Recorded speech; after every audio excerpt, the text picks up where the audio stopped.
Maybe it's the fact that I grew up a pastor's kid, or watching preachers trying to cast out demons from the possessed in Paraguay. Or maybe it's my family kept moving into haunted houses over and over again. But I've always known that there was a world beyond what we could see, whether we call it spirit, or angels, or ghosts, or simply the supernatural. My story begins when I am 3, seeing a woman sitting on the steps inside our house. And it continues to this day here in Pittsburgh, where my wife constantly asks, "Did you see that?" My name is Chiwan Choi, and this is Are You There, Ghost? It's me, Chiwan. Of course, the title is a take on one of the first books I ever read. I am a writer, and I will be speaking with other writers about their experiences with the beyond, with the paranormal, and how those experiences have impacted their work. Because what are writers if not ghost makers? Welcome everyone to another episode of Are You There, Ghost? It's me, Chiwan. Today I'm super excited to have as a guest someone I met towards the end of last year, I think, in New York at the legendary Sunday Salon reading, author of Off the Books, which was, I was just transfixed when she was reading this book from this book. And she's also a professor in somewhere. A SUNY Oswego. town I'm No one has gone to because it's far too cold unless you live there. Go there. Please welcome Soma Mei Sheng Frazier. Thank you. It's so good to be here. Yeah, that I still remember the reading. And I it's as a poet, it's sometimes hard to read long passages of prose at a reading, but I was just so mesmerized by how fast it moved, how sharp it was, just all of it. I was just like, damn, right there. That is good to know because your reading left everyone like shaking with emotion. So it's good that we didn't like get up on the mic and just anyone who read right after you just pee our pants, break down crying. It's good to know that we did okay. Yeah. Well, okay. So tell me this cold town that no one goes to unless they live there. Whew. So I live in the greater Syracuse region, but the school is in Oswego, which is a place where I once actually saw you know how in cartoons, like you see someone walk in and then someone's hat blows off and like onto the person behind them? Yeah. That No, it didn't. No, it didn't. well, it actually kind of like the hat kind of went onto the guy's face, so it wasn't nearly as like elegant. But Yeah. yeah, they put ropes up sometimes so that you can like go between the buildings with like the crazy Holy, wind and blizzarding, wow. So right? how'd you end up there? Was it for the teaching job? Yes, I was living in very temperate Oakland, California, but I love my colleagues, I love the students, and I love what I do at SUNY Oswego. So I left the beautiful weather and the beautiful people of Oakland. Yeah. Any longing to return to the West Coast? You know what? I just give in to the longing. I save all my little ducats to go back and forth to the West Coast and see people that I love and eat foods that I miss and, you know, be in the So it, so this town even uses ducats, I see. yeah, yeah, It's that kind of town. yeah, that kind of town. So how long have you been there now? Since 2019, and it doesn't feel like a long time, but we got here right after COVID. So, rather than kind of like driving around, exploring, we mostly were just in the house, walking around the house. So it's been a strange introduction, but I think finally I'm kind of feeling at home, getting my surroundings, and we're only 2 hours away from Kingston, Canada. So depending on, how global relations go, Oh we my are always, God. yeah, right? That's- Yeah. What strange times. Yeah, that we love like being so close to our neighbors to the north, and just like you could drive up to Kingston, and the food there, they say it's the second most restaurants per capita in North America in Kingston. So Wow. that's, I want peace for the world, and also so that, my family can go get our burrito on in Kingston. Peace. I want peace on earth and burritos for us. Yes, you get me. You understand. So let me ask you though, when you moved there with your family, yeah? Hmm. You have kids? I do. My kid, Adrian, is 15, born at Oakland's Kaiser Hospital, spent his whole life in Oakland and had never been to a place where like snow is not a destination, but it just gets delivered to your doorstep. So Uh, yeah, it was how new. how did he deal with the Oh, change? pretty well. He found like instant friends. He's like, got a great group here and enjoys it. I think he is aware that with smaller town life, there's not as much to do, but that leaves a lot more time for, I don't know, homework, video games, rumination, and drawing. He's an artist, so he's always like on his tablet. Yeah, I think he did okay. I think he did okay. Teenagers are amazing. They really are. That Yeah, I mean the resiliency is just absolutely amazing. this is so I don't remember. I feel like I asked you in the bar at our reading, and I cannot remember. Do you have kids? We don't have kids, but I've been lucky to work with teen writers last couple of years. And the way they humble me to the core every Yes. single time, like I talk to them or hear their writing, it's just like, Yeah. I remember stalking like you online and finding your project. I was like, "Oh, and you're mentoring, you're doing all the things. You were like the writer's writer."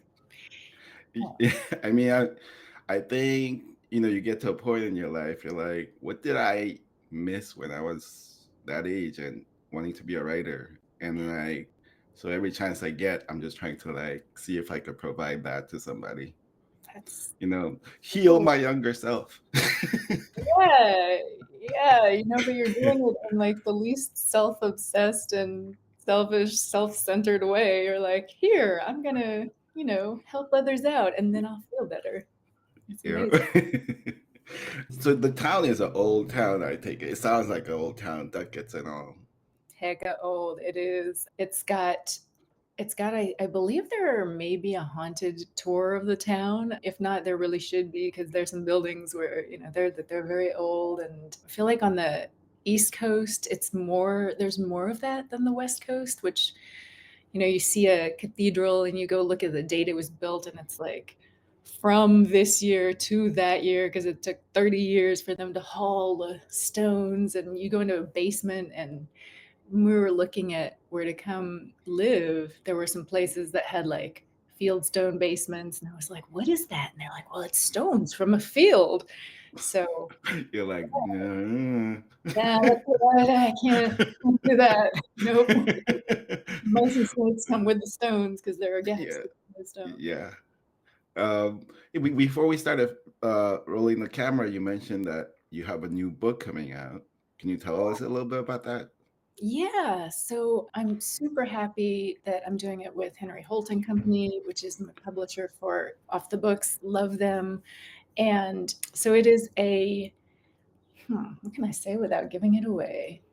It could be construed as a Chinese American ghost story set in Oakland, California. And the main character inherits a house in Oakland, Chinatown, and then has to decide whether to keep the house and the family legacy, or go pursue, her dreams. See, I get to say it the cheesy way, but yeah. What's it called? Can you It's tell us called, that?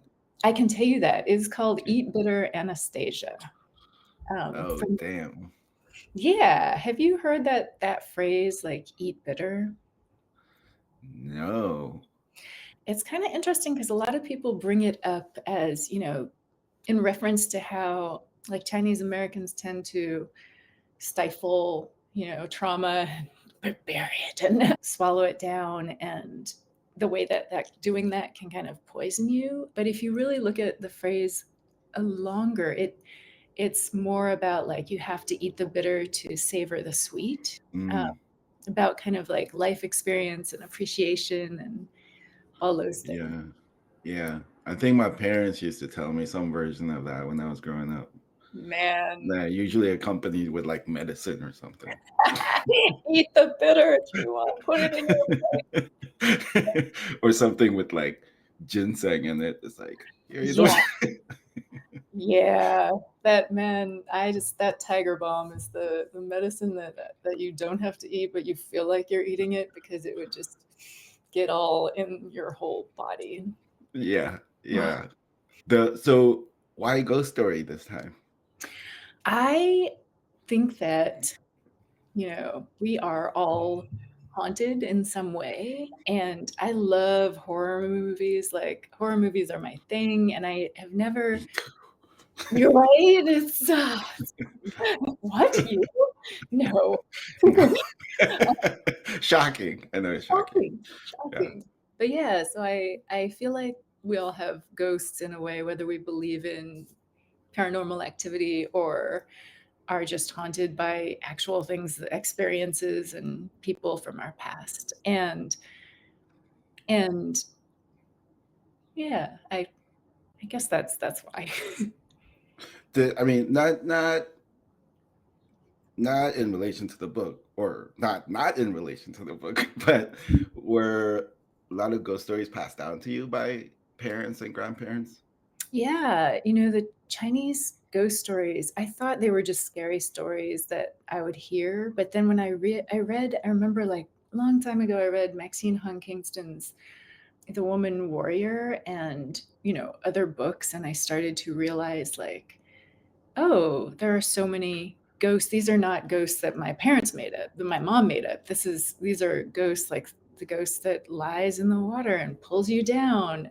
And I think that they're used, to educate too, because there's the angry woman ghost that you use to Mm. teach, boys, like if you hit a woman, she's gonna come back and haunt you. So yeah, and then my mom, after my uncle Genhai died, she said, she was walking along and this bird came to her and she looked at him and she was certain that this bird was Genhai. And then she was walking in a gorge, like this long gorge in Vermont.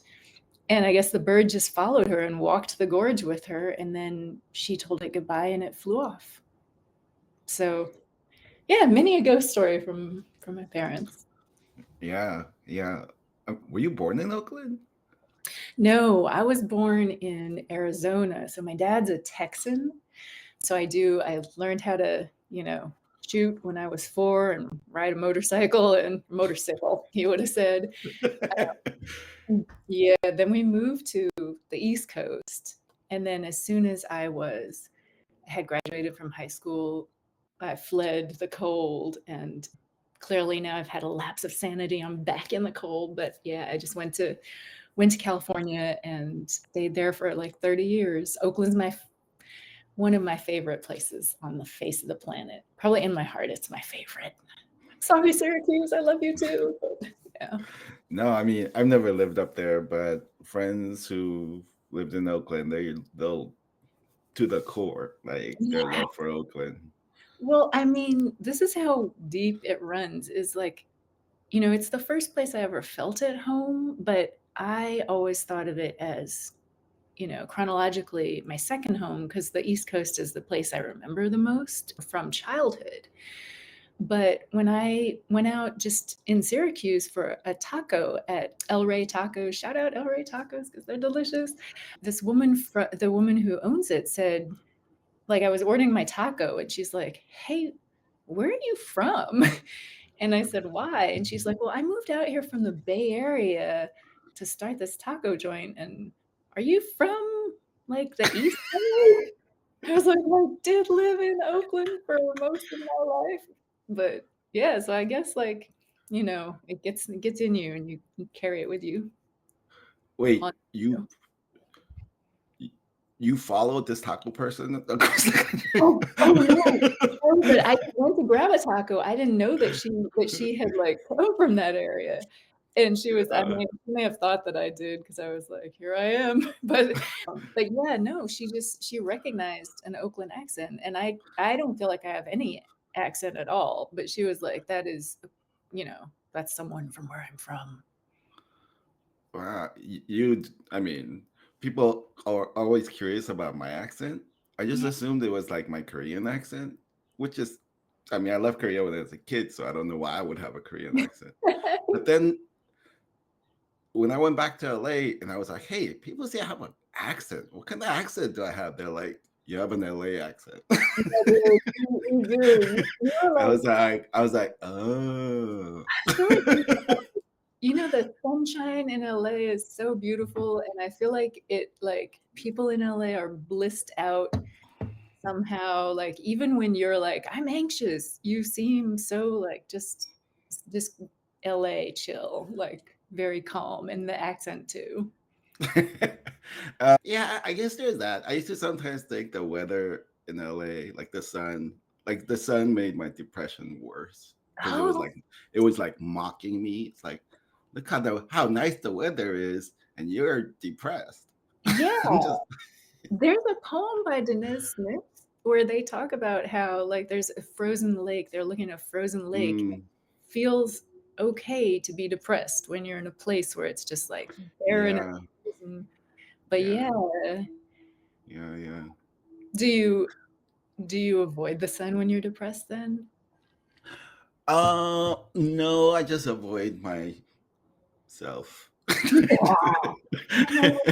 How was I to do that? Please tell me how to do that. I gotta do that. With a lot of beverages and edibles and just horror Yes. movies. Yes, horror Horror movies. movies. But I wonder because I do end up watching them too when I am very depressed. I just watched one last night. I'm not very depressed this morning. I woke up and I was like, There you go. but yeah, last night I What was you like, watch? What did you Omen. watch? Have you seen Omen? Or yes, is it called Omen? Yeah, it is. The most recent one? Yeah. The first Omen? No, oh no. Oh my gosh. I hope it's called Omen. It's new and it's a 2025. Oh shoot. No, I've got the wrong. Oh, let me see. See, I'm Googling while we talk. This is like a total sign of the times, but okay. I'm not finding it. Curses. It has John Malkovich. Hmm. And there was a big sign that said Opus. Dang. See, 4 letters, starts with an O. I'm close. Yeah, there you go. That was close. How was it? It I haven't was seen it it. was pretty good. It was entertaining. I had fun with it. Yeah. Nice. There was the most recent Omen movie was called The First Omen, and it was really good.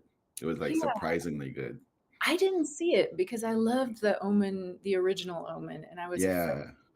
So Yeah, yeah, now yeah. I just throw out its title everywhere. But yeah, Yeah. so you would say even an Omen fan would like this new. Yeah, I actually was very surprised that I Okay. enjoyed it. Yeah, it was I don't. good. Did you? This is a little tangent, but have you seen the original Speak No Evil? Yes, I loved the. I didn't watch the remake. I did Me not watch the. neither. They give it all away in the trailer. I was like, this is good. I hear they changed the ending. Oh, travesty. It's wrong. Yeah, the original one. I was like, this is the most stressful movie I've watched in a long time. It was so stressful because you can see how it leads you into like these like being polite can lead you into these terrible situations. Yeah. Do you? Okay, you say it's a ghost story that your next book, but it's not horror per se, right? No, it is like upmarket fiction Mm-hmm. with like a little bit of a mystery, but Mm-hmm. it does have a horrific scene that is It does have some scenes that if it were to be adapted on Netflix, they would probably call it something horror, like mystery horror or something like that. Maybe. I don't know. Yeah. Yeah. So when I was first asking you if you uh, wanted to be on my podcast, I was like, when you said like the stuff you experienced, I was like, ooh, I'm so excited to hear about this. Yeah. Yeah. So you mentioned something about time. Okay, so time kind of skips a little for me sometimes. Like when I was a kid, I was a figure skater. We were a single income family. And in general, my dad was an abusive parasite. But one year he made like these kites out of balsa wood and tissue paper and he sold them. And so he bought me figure skates. So I started skating and he got me this skating instructor from an ad posted in town where my mom worked. And I loved my instructor. Her name was Nicole. She had dark hair. She was so beautiful and she was so kind. And this is in New Hampshire. So we lived in this cinder block apartment complex that had a forest behind it. And so one night I go to bed and I have this dream that Nicole, my skating teacher, is like running through the forest behind our house. And she's running with this guy who has a gun and she's carrying all these stolen lamps. And I don't know how I knew they were stolen in my dream. I just did. And I woke up and I was like, that was weird. And I was super excited to go see Nicole. So I was like, when do I have my next skating lesson? And my parents gave me this weird look because I told them about the dream. And my mom was like, let's all sit down. So we sat down and my dad was like, Nicole isn't your skating teacher anymore. She and her boyfriend were like con artists. Her boyfriend tried to purchase one of my pistols, like a 45, I think. And it turns out he was a felon. He shouldn't have a gun. And he and she, like, all the parents ran them out of town. So, like, as I said, right? I was like, what? I was like, okay. I knew he was like, he would lie a lot, my dad. So I don't know whether he just thought we were getting too close or something. But whatever the case, I was kind of marveling about the dream. And I felt like it was like a message from Nicole, who I never got to see again, to like say goodbye to me or prepare me for them telling me that, because I felt really close to her. And I told my dad about it. I said, when we started the conversation, I had the dream. I told my dad, like, I think this is like a message from Nicole, or like, what, it's just so weird that I had that dream. And then, it turns out that they are apparently thieves. He tried to buy a gun from you. And my dad said, yeah, that happens sometimes. Like, you can think of time as like a roll of film. Like, everything that's happening is a roll of film. And sometimes we just like look ahead at like something that hasn't happened yet and we know it's happened. And he seemed not surprised at all. So it turns out that kind of thing happens to him a lot. Like, and he described it as like, he passed now, but he described it as like his consciousness just kind of skipping forward. So that was the first time something like that happened to me. My How old mom, were you? How old were you at that time? I don't know. I was under 12. So, Okay. and my mom didn't believe me. So there are a lot of things she didn't believe that later were like found to be quite real. So, Oh God, Lord. but yeah, so I was like, oh, that's kind of weird. That's the first time. When did it happen again? And So again, and again, and again. yeah, the next time I remember the most clearly, I guess, was my girlfriend at the time and I, shout out Bianca Waddell, Shout out Bianca. we were in this third floor apartment while I was in grad school. She was working at World Trade 5 in the Borders bookstore before the World Trade Center got attacked. And sometimes she'd go out in the hallway and smoke, because this was in like the early 2000s, like right before 9/11. People were smoking still indoors in New York and everywhere. You could swing a cat and hit a smoker. And so I went out to just sit and talk with her. And this older gentleman and his much younger girlfriend, Lulu, these neighbors that we had never talked to, but we'd heard plenty of fighting and screaming and thuds on the wall, which was very worrying. They came home. We always thought like Lulu is kind of in peril here because this guy is like very aggressive. So they came home. She was in her usual like tight dress and stilettos, and he looked really sweaty, like the phrase serious as a heart attack, like he looked like Yeah. a walking heart attack. I was like, ooh. And he sat down next to us and he was kind of chatting with us while Bianca smoked. And this like weird cold feeling just went from my head to my toes. I've never been so like utterly freaked out by a person's presence. And I just kept thinking like run or like, and so he's chatting with Bianca, like she's telling him why we're there in New York and from Oakland. And then he's laughing. And all of a sudden he just looked dead to me, like corpse like. He smelled like death. And so one of us asks old boy, like, what's your job? And he says, oh, I consider myself a civil engineer because I do construction and also I engineer the population, like people, you know what I mean? And we were like, We oh, do not no, know what you mean. not at all. So like they keep yapping and I'm like sitting next to him and I still feel just icked out by him. Like I look at his like corpse eyes and I'm like, I gotta go. So I excuse myself, went inside.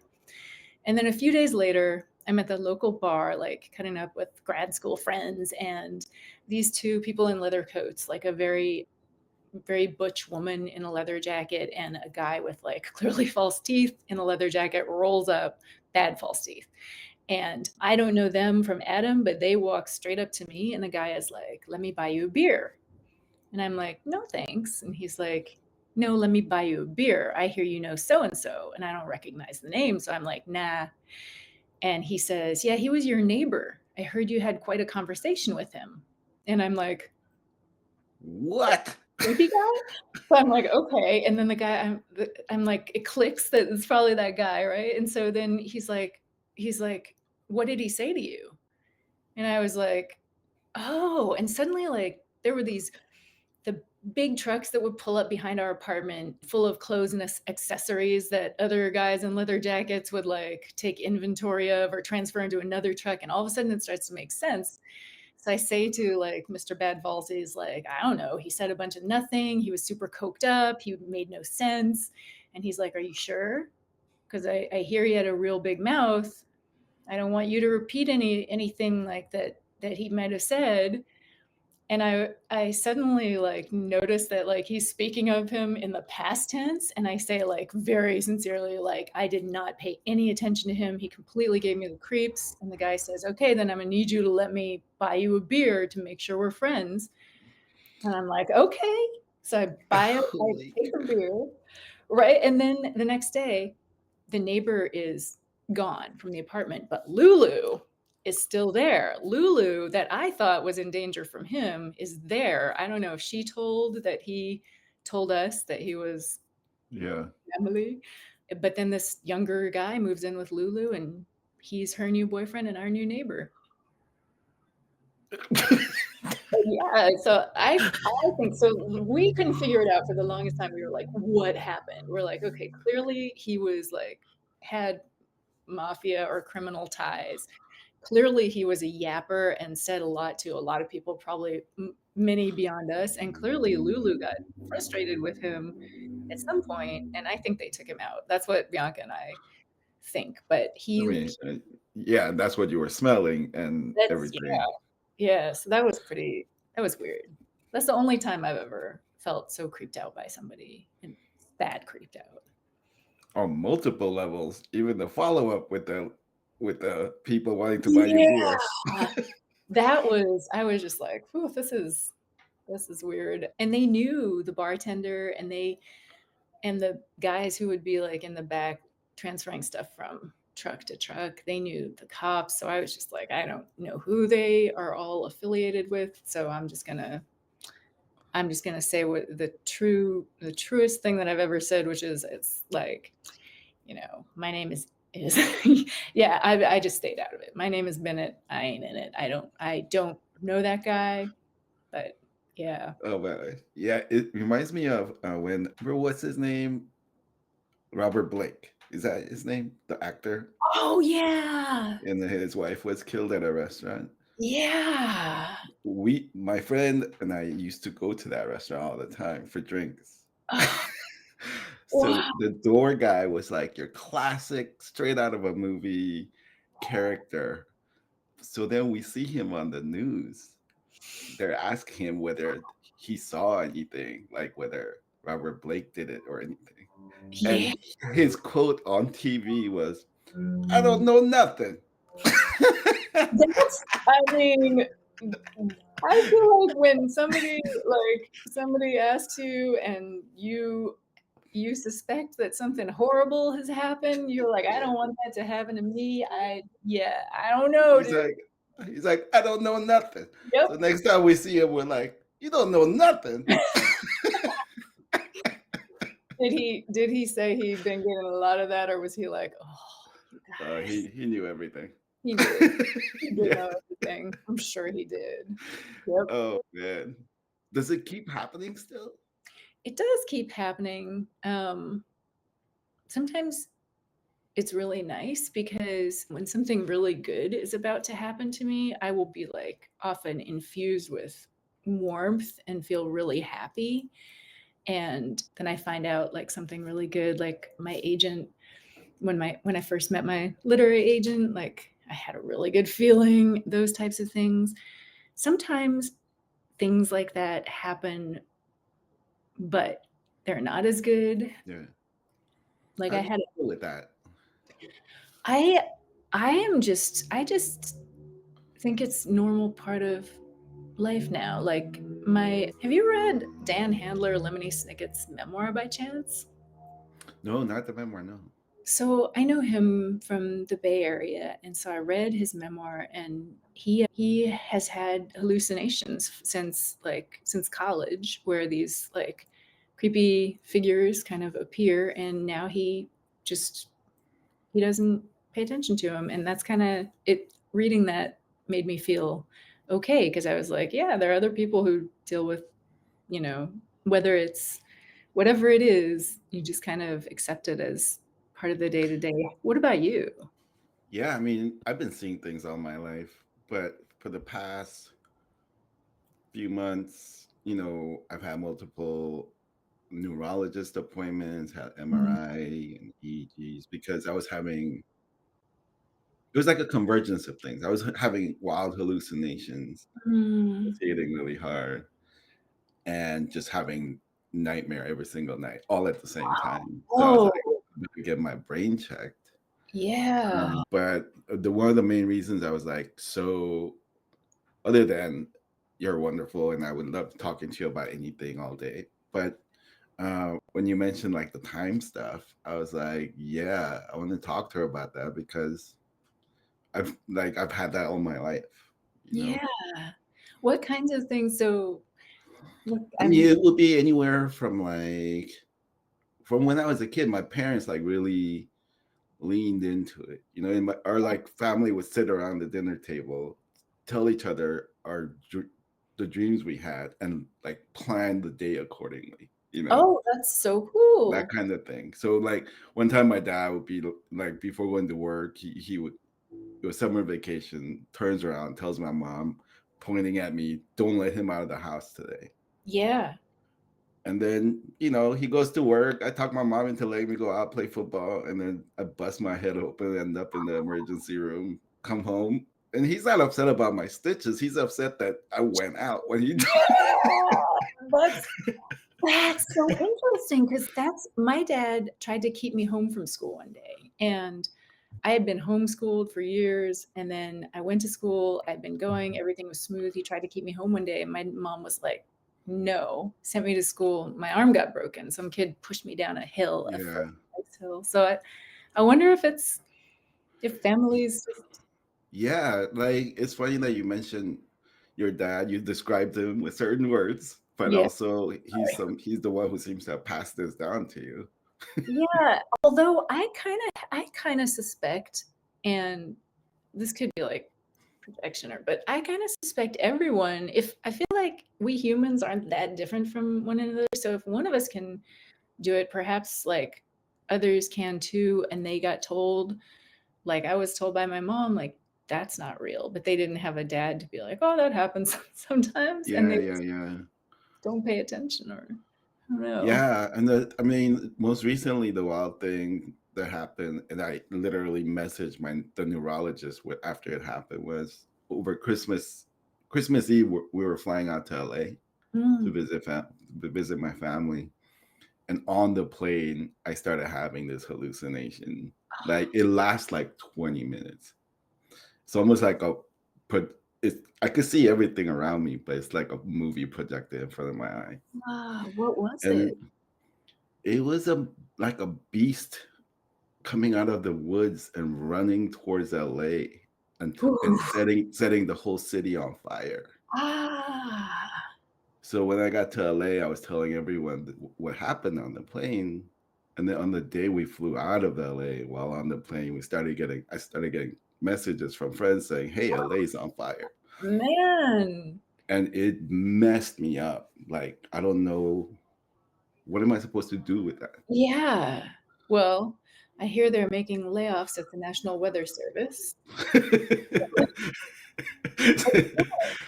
I mean, but So yeah, what? it was one of those things where I'm like, I've seen things all my life, which we sometimes call ghosts, sometimes call visions, hallucinations, and then like everything is like confusing right now. Yeah, that's so hard to like try and figure out what is my brain, what is happening, and does it even matter to know the difference? Like, I guess so that you can treat it and take care of yourself. But yeah, what are you thinking about? How much of it is? Well, the the MRI was clean, but Yeah. there's EEG showed something on the left side of my brain. Like one Mm. neurologist thought it was like I was having seizures, which Oh, was wow. causing the hallucinations. And another neurologist was like, "It's something, but I don't think it's seizures." So do they happen to you at less, like that's a pretty serious and dramatic Yeah, moment. Do they happen in less important moments? yeah. Sometimes it comes in bunches. Like I've had periods of like 3 months where would have hallucinations like nonstop. Man. But it's funny, they prescribed the medication to me, but when the MRI came back clean, I was like, I don't want to take it Yeah. because I know it might help me not have hallucinations, but I don't know what else will go away. Yeah. That's a strange calculation to have to make. Yeah.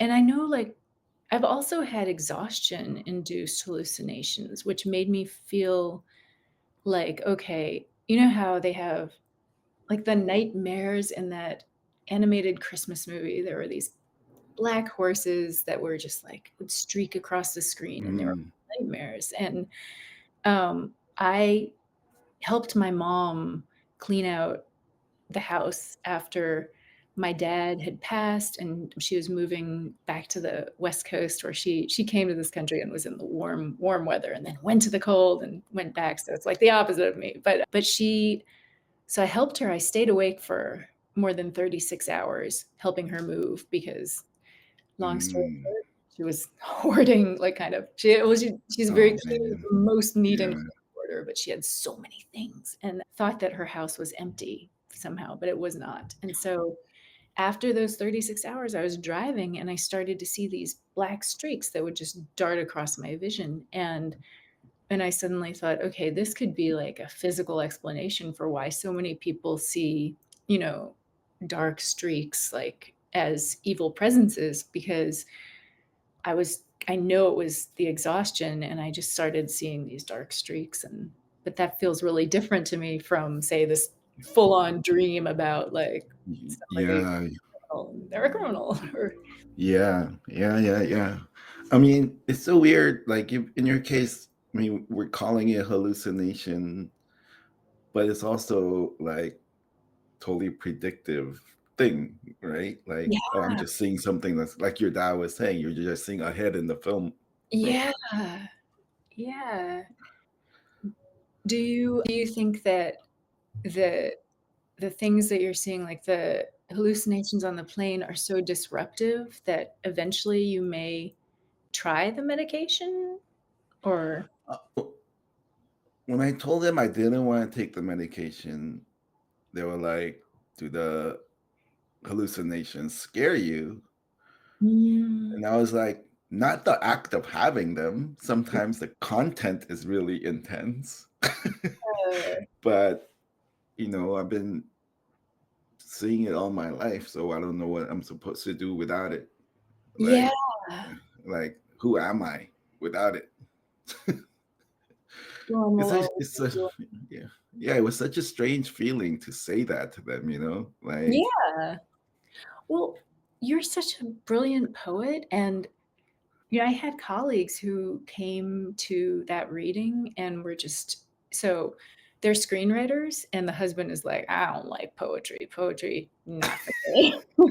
But when you read, he was moved. He was like, "This is amazing." He stayed for the whole they were gonna, like, kinda do the sidle out. Bar's dark yeah, yeah, in the west after I read, and they loved your reading so much. They were like, I would hear him read at any time. They were like, "We should probably just stay to meet him," because and I was wondering if you think, like, because your imagery is so powerful, and I wonder if seeing things that other people may not see, I mean, that's what poets do kind of, and do you feel like those things help your writing too? yes. It's a question I've been actually exploring now because yes, it does help my writing, but the side effect of that is I no longer know. I no longer could tell if I'm remembering something or if I'm remembering something I wrote. Oh, wow. That's a trip. Yeah. Wow. So it's like the same thing with the main thing that's messed me up about these last few months and the neurologist and all that is that it's hard for me to I'm having like this weird sometimes like really like painful in a way where I'm like, is that a real memory or was that a hallucination that I'm remembering? Yeah. So like I'm like almost like my base is like sort of becoming really strangely unstable. Yeah. And that also, I mean, I feel like if you are someone who has seen things like that, you're already kind of maybe even gaslighting yourself, like, "What how did" Yeah. like, I kept asking after days after that ice skating dream, I was like, "I did tell you that before you guys told me, right?" And my dad's like, "Yes, you did. You woke up and you said, 'I wanna go, when's my next skating lesson? I wanna see Nicole.'" But, like, in my head, I'm like, are is there another explanation?" Or Yeah. and then now Yeah. you have this layered on top issue of memory Yeah. versus writing.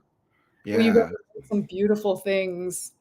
Especially when they tell you, "Oh, yeah, there is something going on in your brain." Not fatal or anything. There's something going on that's been causing hallucinations. Then it's Yeah. like, "Wait a minute, how much of my life is real?" Yeah, yeah. Yeah, it's a That's trip. I had another time that I shortly after I had my kid, I'm so sorry. You know how having a kid, like, I don't know, for me was like kinda like Clockwork Orange. It was like milk bar, sleep deprivation, mind control. And then I had an emergency C-section. My kid had to be medevaced out. And then afterward, the doctor told me she did not have bedside manner. So she was like, talk about a horror story. She was like, if you do have another child, you could have a uterine abruption. And I'm like, what is that? And she's like, the child would escape into your body cavity and you might die. I'm like, okay, no, I got it. Ixnay on the aisle, Jay. But so then I was, like, really out of it, and because it was an emergency C, I guess my milk didn't drop, but I didn't know because 'cause I'm, like, a first-time mom, I'm like, "Milk bar," Yeah.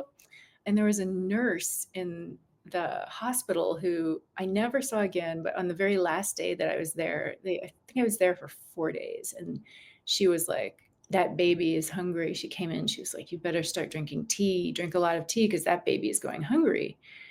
And the other nurses were like, everything's fine. So I went home with my baby.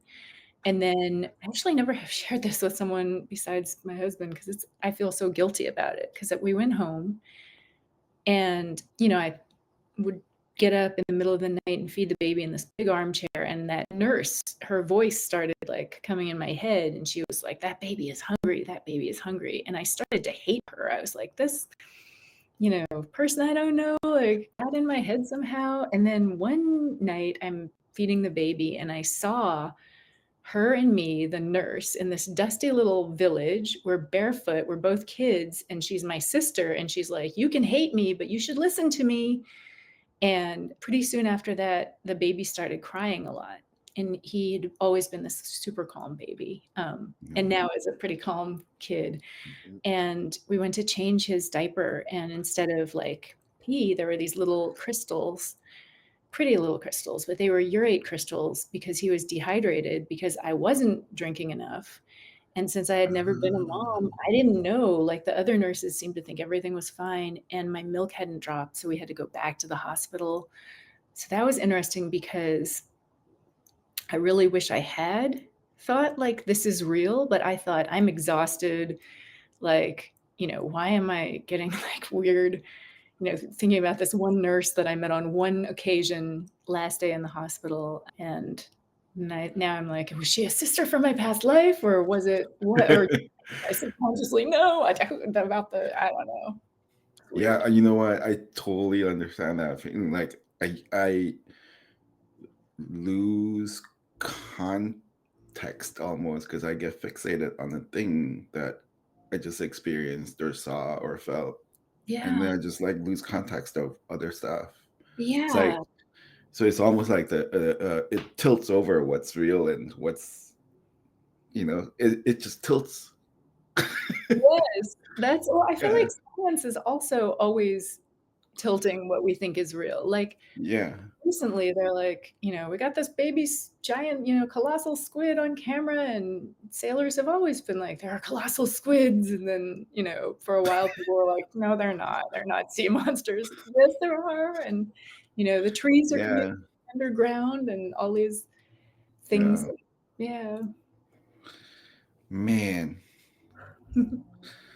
Well, thank you for telling me that story. I know you just said it's a private thing that you only shared with your husband. I feel so guilty about it because my baby was suffering. But yeah, I feel like it's very comforting to know someone who, listens and isn't surprised by those types of stories. And I can see why you talk to folks about unexplained events, because it feels feels nice to be able to.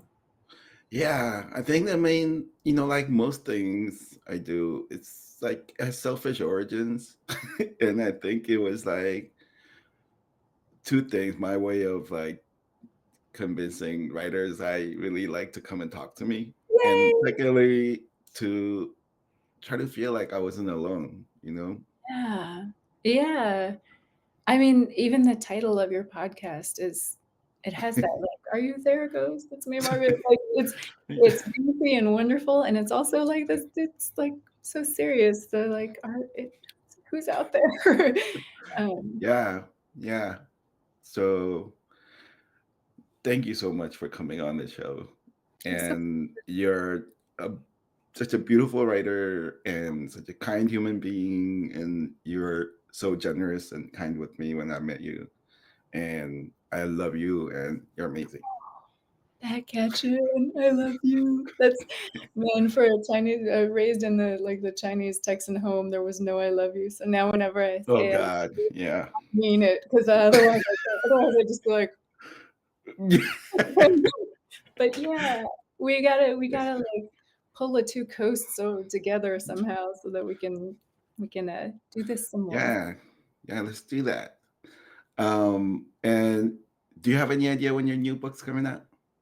Yes, so it's gonna be winter of 26/27. It was gonna be summer, so I was working at this fast pace, but